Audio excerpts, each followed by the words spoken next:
험한 시험물 속에서 나를 건져 주시고 노한 풍랑 지나도록 나를 숨겨 주소서. 주여 나를 돌보시사 고이 품어주시고 험한 풍파 지나도록 나를 숨겨주소서. 권세 능력 무한하사 모든 시험 이기고 풍랑까지 다스리는 주님 앞에 비오니 주여 나를 돌보시사 고이 품어주시고 험한 풍파 지나도록 나를 숨겨주소서. 죄악길에 빠진 이 몸 캄캄한데 헤매며 부르짖는 나의 원 들으소서. 내 주여 주여 나를 돌보시사 고이 품어주시고 험한 풍파 지나도록 나를 숨겨주소서. 아멘. 사도신경으로 신앙 고백하시겠습니다. 전능하사 천지를 만드신 하나님 아버지를 내가 믿사오며 그 외아들 우리 주 예수 그리스도를 믿사오니 이는 성령으로 잉태하사 동정녀 마리아에게 나시고 본디오 빌라도에게 고난을 받으사 십자가에 못 박혀 죽으시고 장사한 지 사흘 만에 죽은 자 가운데서 다시 살아나시며 하늘에 오르사 전능하신 하나님 우편에 앉아 계시다가 저리로서 산 자와 죽은 자를 심판하러 오시리라. 성령을 믿사오며 거룩한 공회와 성도가 서로 교통하는 것과 죄를 사하여 주시는 것과 몸이 다시 사는 것과 영원히 사는 것을 믿사옵나이다. 아멘. 사도행전 27장입니다. 27장 1절에서 20절까지 보겠습니다. 사도행전 27장 1절에서 20절까지 봉독해 드리겠습니다. 우리가 배를 타고 이달리아에 가기로 작정되매 바울과 다른 죄수 몇 사람을 아구스도대의 백부장 율리오란 사람에게 맡기니 아시아 해변 각처로 가려 하는 아드라무테노 배에 우리가 올라 항해할세. 마게도냐의 데살로니가 사람 아리스타고도 함께하니라.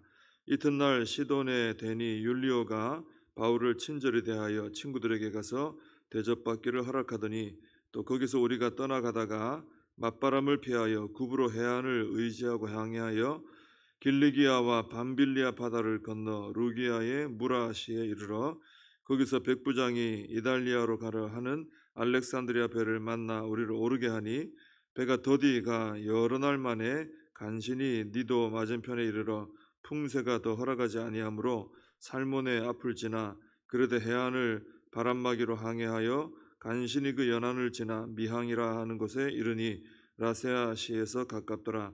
여러 날이 걸려 금시가는 절기가 이미 지났으므로 항해하기가 위태한지라 바울이 그들을 권하여 말하되 여러분이여 내가 보니 이번 항해가 화물과 배만 아니라 우리 생명에도 타격과 많은 손해를 끼치리라 하되 백부장이 선장과 선주의 말을 바울의 말보다 더 믿더라.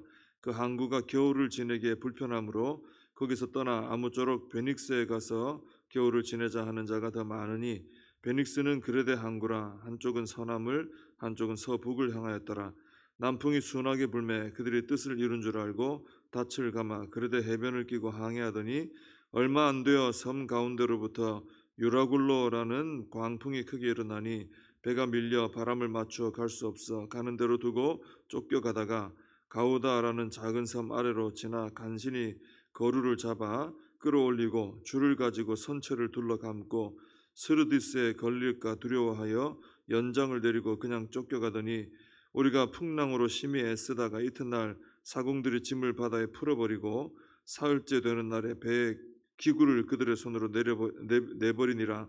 여러 날 동안 해도 별도 보이지 아니하고 큰 풍랑이 그대로 있음에 구원의 여망마저 없어졌더라. 아멘. 가이사랴에서 모든 신문 과정을 마친 바울이 이제 오늘 보니까 로마로 이제 가게 됩니다. 주님께서 너 로마도 가야 된다 했는데 이제 드디어 가게 된 거죠. 1절에 보면은 우리가 배를 타고 이탈리아에 가기로 작정되매, 이탈리아죠, 이태리죠. 거기 이제 가게 됐다 하는 겁니다. 근데 이제 바울과 함께 이탈리아로 가는 사람들 중에 보니까 데살로니가 사람 아리스타고라는 사람이 나옵니다. 이 사람은 전에 우리가 이제 에베소에서 바울이 사역할 때에 거기에 이제 에베소는 우상 신상을 많이 만들고 신전도 많은 곳이었거든요. 거기 이제 아데미 여신상을 만들어서 파는 이런 데메드리오라는 은 장색이 있었습니다. 근데 이 사람이 우리가 장사가 안 된다. 바울이 와서 전도하는 바람에 이 아데미 신상 사가는 사람이 확 줄었다 이거예요. 그래서 소동을 일으켰습니다. 근데 그 자기 돈 못 버는 얘기는 하지 않고 딴 얘기하면서 이제 소동을 일으켰죠. 그때 이제 사람들이 몰려가지고 몇 사람은 끌고 이제 연극장으로 끌어갔는데 그때 끌려갔던 인물 중에 한 사람이 바로 이 아리스타고입니다. 근데 이 사람이 그 이후에 이제 그 소동이 좀 잠잠해졌을 때 바울과 함께 이제 이동하는 팀에 같이 이제 속하게 됐는데 오늘 보니까 또 바울이 로마로 입송될 때 함께 이제 가게 된 것을 보게 됩니다. 바울의 사역에서 가장 눈에 띄는 것 중에 하나가 뭐냐면은 바울 옆에는 참 힘들고 여러 가지 고난이 있고 할 때마다 함께 했던 귀한 동역자들이 있었다라는 거예요. 이 오늘 나오는 아리스타고도 이제 그런 사람이죠. 하나님께서 늘 바울과 함께 해 주셨지만은 바울에게는 이 믿음의 동력자도 하나님이 세워 주셨다는 겁니다. 그래서 바울이 힘들 때, 외로울 때 이분들이 큰 힘이 되고 또 하나님께서 또 시키신 사역을 동력자들로 인해서 더 잘 감당을 해나갈 수 있었다라는 것입니다. 하나님께서 우리를 이 복정교회라는 이 믿음의 공동체 안에 함께 부르신 것도 믿음의 동력자로 이렇게 세워주신 겁니다. 좋은 믿음의 동력자가 되라고, 함께 하나님 나라 일을 힘쓰라고 우리를 동력자로 부르신 거죠. 그래서 우리가 주님 안에서 서로 사랑하기에 힘써야 되고 서로 돕고 협력하고 하면서 같이 힘을 쏟아서 짐을 또 서로 나눠지면서 하나님의 나라 일을 이루어 가야 한다라는 겁니다. 바울이 혼자 잘한 게 아니고 옆에 이렇게 잘 도와준 사람들이 있었기에 잘했다라는 것입니다. 이제 3절에서 이제 8절까지 내용을 보면은 바울 일행이 이제 아드라무테노라는 배에 올라서 그레데 섬의 미항에 도착하기까지의 여정을 설명하고 있습니다. 그 뭐 여러 지명이 나오는데 우리는 잘 모르는 것이기 때문에 그런가 보다 하고 이제 보게 된 거죠. 근데 이 아드라무테노 이제 배를 타고 이제 일행들이 가는 중인데 가다가 이제 지금의 튀르키예 남쪽에 있는 무라라는 곳에 도착을 해가지고 여기서 내려서 알렉산드리아 배를 타고 이제 배를 옮겨 타고 이제 이동을 또 하게 됩니다. 근데 이 옮겨 탄 배는 나중에 37절에 가서 보면은 이 배에 탄 사람이 전부 276명이다 이런 내용이 나옵니다. 제법 규모가 있는 그런 배였다는 것을 알 수 있죠. 근데 알렉산드리아 배에 오른 후부터가 이제 날씨가 좋지 않은 거예요. 그래서 8절에 보면은 간신히 미항이라는 곳에 이르렀다 그랬습니다. 또 9절에 보면은 금식하는 절기가 이미 지났으므로 그랬는데 이 금식하는 절기 지나면 이제 항해하기 쉽지 않대요. 막 바람도 세지고 겨울도 다가오고 항해가 어렵다고 합니다. 그래서 9절에 보면은 항해하기가 위태했다. 자꾸 이제 가다가 속도가 느려진 거죠. 가는 속도가. 그래서 이제 항해하기 쉽지 않은 때가 돼버린 겁니다. 근데 이때 바울이 백부장하고 선장과 선주에게 권면을 합니다. 10절에 보면은 여러분이여 내가 보니 이번 항해가 하물과 배만 아니라 우리 생명에도 타격과 많은 손해를 끼치리라. 그러면서 좀 이번에 여기 쉬고 좀 이따가 가자 뭐 이런 식으로 얘기를 한 거죠. 근데 바울이 죄수 입장인데도 이런 말을 한 것은 바울이 그동안 좀 바다에서 많은 위험을 경험해봤기 때문에 그래요. 고린도후서 11장 25절에 보면은 바울이 자신이 고난당한 이야기를 하는 중에 나는 3번 파손당해봤다.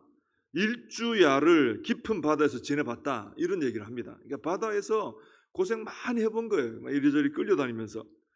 그래서 바울이 바다에서 이런 고난을 경험한 일이 많기 때문에 이번에도 상황을 살펴보고 야 이번에 이동하다가는 크게 혼나겠다. 이 생각이 든 거죠. 경험상. 그래서 얘기를 해준 겁니다. 근데 이런 경험적으로도 말했겠지만은 또 하나 더 중요한 것은 바울이 하나님의 인도하심을 받았다고 보는 게 더 맞습니다. 하나님께서 바울에게 알려주신 거죠. 이번에 위험이 있다. 너 로마에 가긴 가지만 요 항에 이번에 이동하면 위험이 있다. 알려주신 거죠. 23절 이하에 보시면은 오늘 읽지는 않았습니다만은 바울이 탄 배가 유라굴로를 만나잖아요. 가다가 그래서 고생을 하는 중에 바울이 사람들에게 그런 얘기를 합니다. 생명에는 지장이 없을 겁니다. 이러면서 그 전날 밤에 하나님의 사자가 자신에게 나타나서 이러이러한 말을 했다고 전달을 해줍니다. 그러니까 하나님께서 바울에게 인도해 주신 거죠. 바울에게. 그래서 바울이 처음부터 하나님께서 이 배를 어려운 항해가 될 것이다라는 것을 하나님이 알려주셨다. 이것을 뱃사람들에게 이제 미리 권면을 해줬던 거죠. 그런데 이 11절에 보면 백부장이 바울의 말보다는 선장과 선주의 말을 더 믿었던 겁니다. 뭐 백부장 입장에서는 그럴 수밖에 없죠. 바울은 죄수고 선장, 선주는 뱃사람들 아닙니까? 그들의 말을 듣는 게 더 이 백부장 입장에서 맞았을 거예요.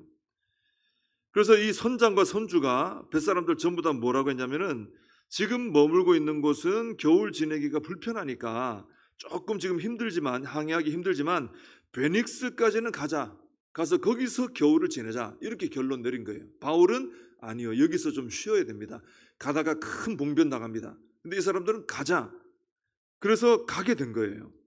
근데 처음에는 바람도 좀 순하게 불고 봐라 우리가 한 게 옳지 않느냐. 저 바울이라는 죄수가 뭐 알지도 못하고 말했다 이러면서 이제 잘 갔어요. 근데 얼마 안 돼 가지고 유라굴로라는 광풍이 들이닥치게 됩니다. 결국 배가 바람과 파도에 이리저리 막 밀려다니기 시작합니다. 그래서 사공들이 짐을 바다에 막 풀고요.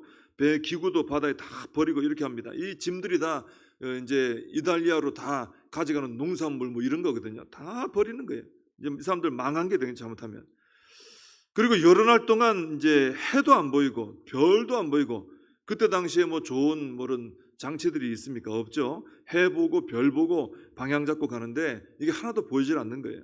낮밤으로 그냥 계속 풍랑만 일어나고 있습니다. 그래서 정처 없이 풍랑에 밀려다니게 된 거죠. 선장과 선주의 판단보다 바울이 하나님께 인도받아서 했던 말이 더 옳았다라는 것이 이제 드러나게 된 것입니다. 우리가 성경에 보면은 이렇게 사람의 어떤 전문성 또 과학적인 근거 이런 거하고 하나님의 말씀이 서로 이렇게 대립되는 경우들이 간혹 나옵니다. 나사로가 죽었을 때도 사람들은 그랬죠. 죽은 지 나흘이나 됐습니다. 뭐 끝났다 이거죠. 근데 예수님은 뭐라고 하셨습니까? 잔다 그랬어요. 잔다. 그리고 다시 일으켰죠. 또 베드로가 어부로서 전문가로서 예수님 밤새도록 고기 잡았는데 안 잡혔습니다. 지금 그물 씻고 있는데 지금 나가봤자 고기는 잡힐 리가 없습니다. 전문가로서 말했어요. 근데 예수님은 깊은 데로 가서 그물 내려라 지금 했더니 많이 잡힌 거예요.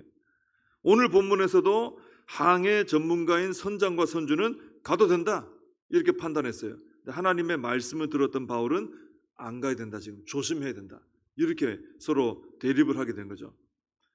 자, 우리가 사람들의 어떤 전문성, 과학적인 근거 이런 거를 다 무시해서는 안 돼요. 또 왜냐하면은 그게 우리가 살아가는 데 필요하도록 하나님께서 허용하신 부분들이 많이 있습니다. 그걸 통해 유익을 얻게 하셨어요. 그런데 하나님의 말씀과 이렇게 대립이 될 때, 그죠? 그때 이 하나님의 말씀을 그런 것들보다 아래에 두어서는 안 된다라는 것입니다. 아무리 대단한 전문가라도 하나님은 그 전문성보다 더 위에 계신다는 것을 우리는 인정해야 되는 거죠. 아무리 과학적 근거를 가지고 말해도 하나님께서 그것을 내가 뒤집겠다 혹은 바꾸겠다 하시면 하나님의 인도를 받을 줄 알아야 되는 거죠. 하나님은 그 과학적 근거 위에 계시니까 하나님이 다 만들고 다 원리를 만드신 분이기 때문에 그걸 뒤집을 수 있는 분이 하나님이시죠. 그걸 뛰어넘어 역사하시는 분이시죠.